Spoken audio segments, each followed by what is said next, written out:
بسم اللہ الرحمن الرحیم۔ السلام علیکم ناظرین کرام، فیتھ انسائٹ سے میں ہوں آپ کا میزبان ناصر محمود۔ چہرے پر ماسک لگا ہو اور آپ نماز پڑھ لیں، آیا یہ نماز جائز ہے یا نہیں؟ یا چہرے پر ماسک لگا کے نماز پڑھنے سے نماز ہوتی ہے یا نہیں؟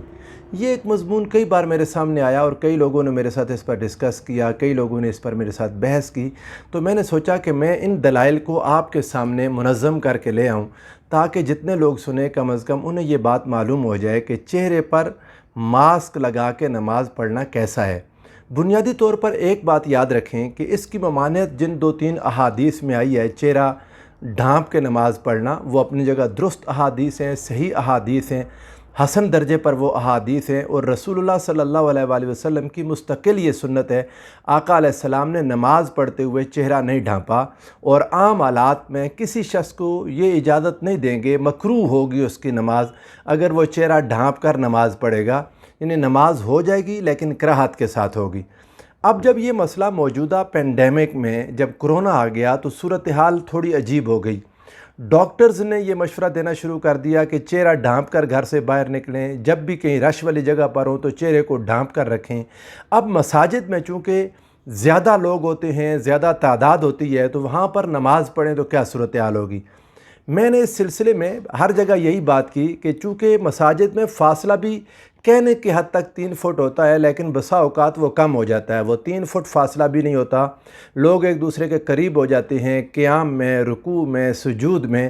میرے اگر اپنے بس میں ہو، میں اگر اپنے طور پر کہہ سکوں تو میں یہ بات کہوں گا کہ صرف جائز نہیں ہے ماسک کے ساتھ نماز پڑھنا، بلکہ یہ لازم ہے، واجب ہے کہ چہرے پر ماسک رکھ کر نماز پڑھیں۔ میرے دلائل کیا ہے میں آگے آپ کے سامنے عرض کرتا ہوں، لیکن اس سے پہلے یہ بات یاد رکھیں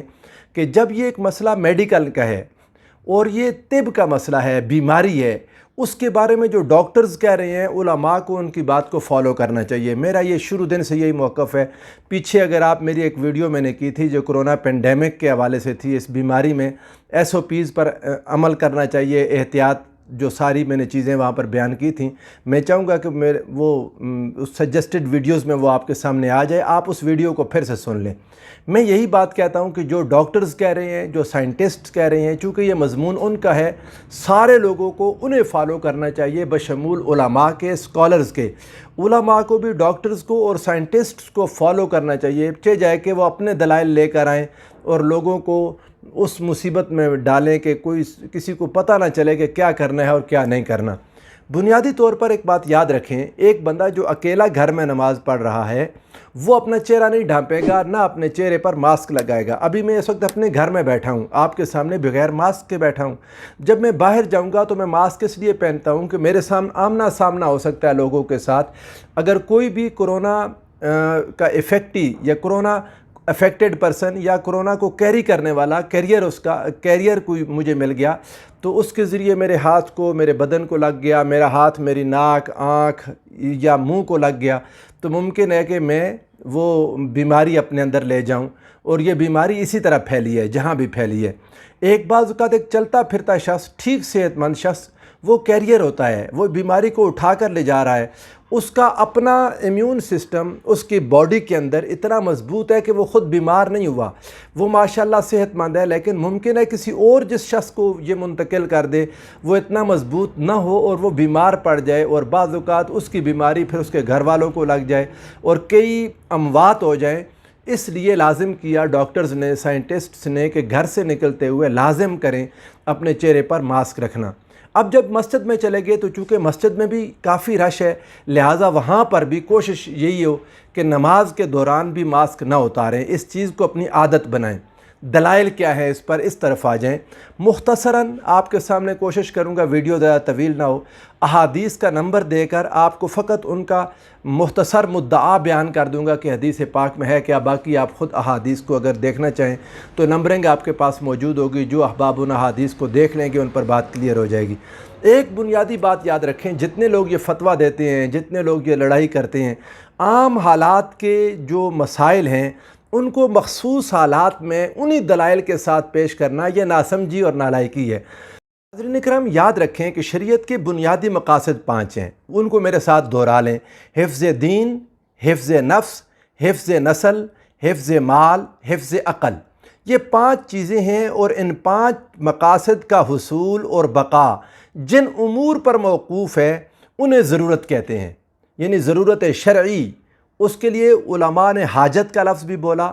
اس کے لیے اضطرار کا لفظ بھی بولا قرآن مجید میں، فمن اضطر کی صورت میں آگے آؤں گا۔ تو یہ الفاظ یعنی 3 چیزیں، ضرورت، حاجت اور اضطرار۔ ضرورت، حاجت اور اضطرار کس کو کہتے ہیں؟ یعنی ان 5 چیزوں کے حصول اور بقا جن امور پر موقوف ہیں وہ ضرورت ہے انسان کی۔ اور جب ضرورت کا موقع آ جائے، ضرورت شرعی ہو، وہاں پر وہ فتویٰ نہیں ہوگا جو عام حالات میں ہوتا ہے۔ مثلا آپ اس بات کو اس طرح سمجھ لیں کہ قرآن مجید نے کئی چیزوں کو حرام کیا، حرمت علیکم المیتہ والدم ولحم الخنزیر وما اہل بہ لغیر اللہ، لیکن اس کے بعد پھر ضرورت کی بنیاد پر ان کو حلال بھی کیا، فمن اضطر غیر باغ ولا عاد فلا اثم علیہ، پس جس کی ضرورت ہو وہ غیر باغ ولا عاد، نہ تو لذت حاصل کرنے والا ہو نہ حد سے گزرنے والا ہو، اپنی ضرورت کے تحت ان چیزوں کو جو اللہ نے حرام کی ہیں یہ اس کے لیے حلال ہو جائیں گی۔ یہاں پر کوئی کہے کہ اضطرار لفظ بولا گیا، آپ نے اس کو ضرورت کیسے کہہ دیا؟ تو میں پہلے کہہ چکا ہوں ان کے معنی میں کوئی بہت تھوڑا لطیف ڈیفرنس ہے، اس کے پیچھے پڑ جائیں تو کئی اور یعنی آپ کہہ لیں کہ ویڈیوز بنانے کی ضرورت ہے، لیکن مختصر یہ کہ علماء نے ان تینوں لفظوں کو آپس میں ایک دوسرے کے مترادف کے طور پر لیا ہے۔ اگر آپ اس بات کو دیکھنا چاہیں تو امام راضی نے اسی آیہ مبارکہ کے ذیل میں لکھا، لما حرم اللہ تعالیٰ تلک الاشیاء استثنى عنہا حال الضرورہ، کہ جب اللہ تعالیٰ نے ان چیزوں کو حرام کر دیا اب استثناء دے دیا، اللہ یعنی فمن اضطر غیر باغ ولا عاد، یہ استثناء دیا کہ کون سے لوگوں کے لیے یہ چیزیں حلال ہیں؟ جو مجبور ہو جائیں، جن کی ضرورت ہو، جن کی حاجت ہو، ان کی جان ان کی جا رہی ہو، وہ بیمار ہو رہے ہوں، ان کو اس چیز کی حاجت ہو، ضرورت شرعی بن جائے، تو ایسی صورت میں لذت حاصل کرنے اور حد سے گزرنے والا نہ ہو تو اس کے لیے یہ چیزیں حلال ہیں۔ اسی طرح فمن اضطر فی محمصۃ غیر متجانف لإثم، اللہ تعالیٰ نے 5 مقامات پر یہ چیز بیان فرمائی، یعنی حرام چیزوں کا ذکر کرنے کے بعد پھر استثناء دیا، اور وہ استثناء کیا ہے؟ استثناء عنہا حال الضرورہ،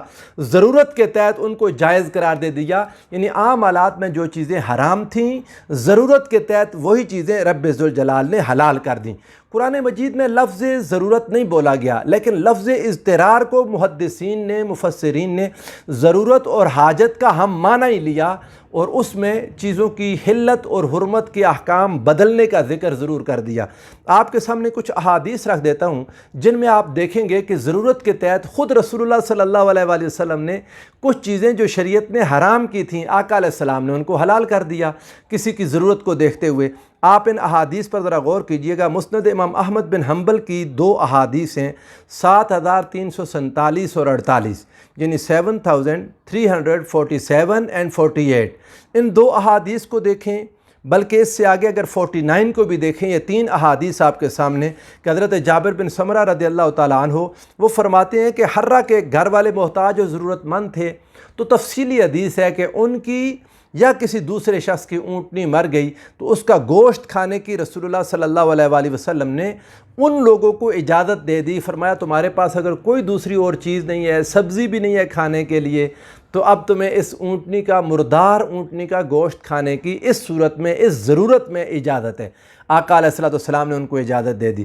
ممکن ہے کوئی شخص یہ کہے کہ جی یہ تو آپ چونکہ ان کی زندگی بچانا ہے، حالت اضطرار ہے، اضطرار کو لوگ سمجھتے ہیں، ضرورت کو اس سے لائٹ لیتے ہیں، لیکن یہ بات آپ سمجھیں میں آپ کو تھوڑی سی اور وضاحت دے دوں۔ حضور نبی کریم صلی اللہ علیہ وآلہ وسلم نے، یہ حدیث پاک ہے جو امام احمد بن حنبل نے ہی اس کو روایت کیا، اور حدیث کا نمبر بلکہ آپ ترمذی کی حدیث لیں، پورا باب امام ترمذی نے اسے روایت کیا، آپ کو بات زیادہ کلیئر ہو جائے گی۔ باب ما جاء فی الرخصۃ فی لبس الحریر، یعنی ریشم کا کپڑا پہننے میں جو رخصت دی اللہ اور اس کے رسول صلی اللہ علیہ وآلہ وسلم نے۔ ریشم مردوں پر حرام ہے، لیکن آقا علیہ السلام نے ایسی صورت میں اس کے پہننے کی اجازت دے دی جب جان جانے کا خطرہ نہیں تھا۔ پہلی صورت میں تو کوئی کہہ سکتا ہے نا جی کہ ان کی بھوک اتنی زیادہ ہو گئی ہوگی کہ ان کی جان جا رہی تھی، تو اب نہ جانے کی کوئی مثال پیش کریں، آپ آ جائیں مسند امام احمد بن حنبل کی یہ حدیث پاک 8043 نمبر یعنی 8043 نمبر حدیث ہے۔ حضرت انس رضی اللہ تعالیٰ عنہ سے مروی ہے کہ حضرت عبد الرحمن بن عوف رضی اللہ تعالیٰ عنہ اور زبیر بن العوام رضی اللہ تعالیٰ عنہ، ان دونوں کو ایک جنگ کے دوران جوئیں پڑنے کی شکایت ہوئی، جوئیں پڑ گئیں۔ آقا دو جہاں صلی اللہ علیہ وآلہ وسلم کے پاس انہوں نے آ کے گزارش کی، حضور یہ مسئلہ ہے، تو آقا علیہ السلام نے ان دونوں کو ریشم پہننے کا حکم دیا۔ آپ کھول لیں حدیث، اب جوئیں پڑنے سے تو کسی کی جان نہیں جاتی، ایک تنگی ہے نا، تکلیف تھی، حضور علیہ السلام نے اس تکلیف کو دور کرنے کے لیے ان کو ریشم پہننے کی اجازت دے دی جو مردوں کے لیے حرام ہے، اور راوی کہتے ہیں کہ میں نے ان دونوں کو ریشم پہنے ہوئے دیکھا۔ اب آپ کو میں اس سے زیادہ مزید وضاحت والی بات پر لے جاتا ہوں، یہاں پر بھی بات سمجھ آ گئی۔ اس سے آگے حدیث پاک ہے، امام ترمذی کی حدیث ہے، حدیث نمبر 1770 یعنی 1770 نمبر حدیث، پورا باب قائم کیا امام ترمذی نے، باب ما جاء فی شد الاسنان بالذہب، سونے کے ساتھ دانتوں کو باندھنا یا ان کو ترتیب درست کرنا، سونے کے دانت لگوانا۔ اب آپ اس چیز پر علماء نے بڑے بڑے مسائل نکالے، لیکن اس طرف نہیں جاتا۔ یہ مسند امام احمد بن حنبل میں بھی یہی حدیث موجود ہے اور صحیح حدیث ہے، حدیث نمبر 8037 یعنی 8037، اور مسند امام احمد بن حنبل میں 8038۔ یہ احادیث کو آپ کھول کے پڑھیں۔ ارفجہ بن اسد کی ناک جاہلیت میں کلاب کی جنگ کے موقع پر کٹی گئی، تو چاندنی کی ناک بنوائی انہوں نے۔ حضور نبی کریم صلی اللہ علیہ وآلہ وسلم کے پاس آئے ارفجہ بن اسد رضی اللہ تعالیٰ عنہ، عرض کرنے لگے یا رسول اللہ، میں نے یہ چاندنی کی ناک بنوا تو لی، میری ناک کٹ گئی تھی کلاب جنگ میں، تو اب اس سے بدبو آتی ہے چاندنی سے۔ حضور نبی کریم صلی اللہ علیہ وآلہ وسلم نے انہیں سونے کی ناک بنوانے کا حکم دیا۔ اب آپ اندازہ کر لیں، یہاں پر اگر وہ ناک جو چاندی کی لگی تھی اسمیل ہی آ رہی تھی نا، جان تو نہیں جا رہی تھی، جان کا خطرہ نہ ہونے کے باوجود رسول اللہ صلی اللہ علیہ وآلہ وسلم نے حرام چیز ان پر حلال کر دی۔ اب آپ یہاں پر دیکھیں تو مقاصد خمسہ میں سے جو شریعت کے مقاصد ہیں میں نے آپ کے سامنے عرض کیے، حفظ دین، حفظ نفس، حفظ نسل، حفظ مال، حفظ عقل، ان پانچوں مقاصد میں سے کچھ بھی ضائع نہیں ہو رہا تھا، لیکن رسول اللہ صلی اللہ علیہ وآلہ وسلم نے اپنی ہی حرام کی ہوئی چیز ان کے لیے حلال کر دی،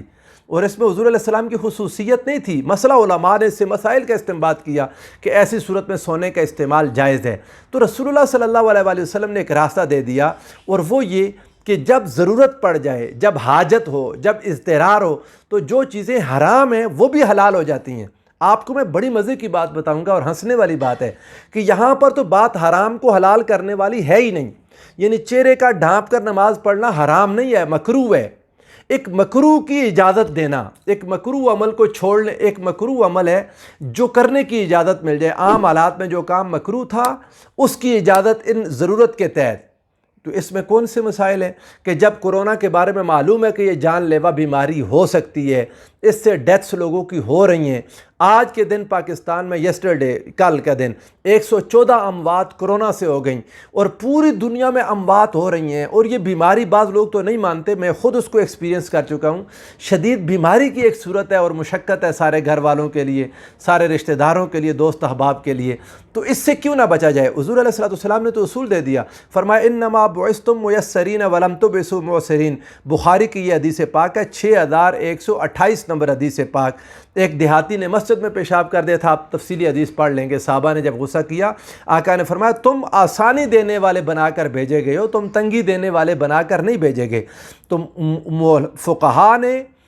انہی حدیثوں کی بنیاد پر ایک اور حدیث پاک دیکھ لیں، امام مسلم کی حدیث 4526 اور 4525 نمبر حدیث، 4525 and 26، ان حدیث کو دیکھیں۔ آقا نے فرمایا یسروا ولا تعسروا۔ اب یہ تمام مفتی جو بار بار مسجدوں میں چہرے کو ننگا کروا رہے ہیں، میں ان کو کہنا چاہتا ہوں خدا کا خوف کریں۔ اللہ کے رسول نے فرمایا آسانی کرو، لوگوں کے لیے تنگی نہ کرو۔ وبشروا ولا تنفروا، لوگوں کو بشارتیں دو، لوگوں کو متنفر نہ کرو۔ فقہاء نے ان احادیث کو سامنے رکھتے ہوئے مسلمہ قواعد جہاں پر ہمیں دیے، علماء نے لکھا کہ الضرورات تبیح المحظورات، جو چیزیں عام حالات میں منع ہوتی ہیں، ضرورت پڑنے پر وہ چیزیں مباح ہو جاتی ہیں۔ ما ابیح للضرورت یقدر بقدرها، ہاں یہ بات پکی ہے کہ جو چیز ضرورت کی وجہ سے اجازت دی جائے اس کو اتنا ہی استعمال کریں گے جتنی اس کی ضرورت ہے۔ یعنی آپ کو ماسک کے ساتھ نماز پڑھنے کی اجازت ملی اس ضرورت کے تحت کہ آپ کہیں اکٹھے لوگوں میں کھڑے ہیں اور وہاں پر خطرہ ہے ایک دوسرے تک وہ وائرس کے منتقل ہونے کا، وہاں چہرے پر ایک نہیں 2 ماسک لگا کر نماز پڑھیں لازم ہے۔ مگر جب آپ اکیلے میں نماز پڑھ رہے ہوں، جب گیدرنگ نہ ہو، تو پھر اس کی ضرورت نہیں رہی، یہ ضرورت کی وجہ سے مباح ہوا تھا، اس کو ہٹا دیں آپ، چونکہ اس کی ضرورت ختم ہو گئی۔ اور علماء نے کہا المشقت تجلب التیسیر، مشقت آسانی کو خود بہت کھینچ لاتی ہے۔ تو یہ مشکل ہیں، ان مشکل کی وجہ سے اس وقت علماء نے جو فتویٰ دیا، جو علماء اس کے حق میں ہیں کہ اپنے چہرے پر ماسک لگا کر نماز پڑھیں، یہ جائز ہے، میں ان سے عرض کروں گا مزید غور فرمائیں اور اس کو جائز سے بھی اگلا درجہ، یعنی یہ لازمی ہے، یہ لازم ہے، علماء اس پر زور دیں کہ آپ اپنے چہرے کو ماسک سے ڈھانپ کر نماز ادا کریں، کیونکہ اس سے یہ خطرہ ہے کہ آپ کسی اور تک وائرس منتقل نہ کر دیں یا کسی اور کا وائرس لے کر اپنے گھر میں نہ آ جائیں۔ اللہ تعالی ہم سب کے حال پر رحم فرمائے۔ والسلام علیکم ورحمۃ اللہ وبرکاتہ۔